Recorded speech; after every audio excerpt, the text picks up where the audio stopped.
Rachel, thank you. We are following breaking news this afternoon in Windsor, where police are investigating after a noose was found at a construction site. That noose was found earlier this week at an Amazon facility currently under construction. Police say that noose was removed from the site.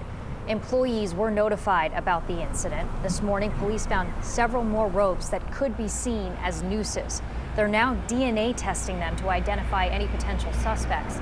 That construction site does not have any surveillance cameras there, so police don't have any video of the site to help in their investigation, we're told.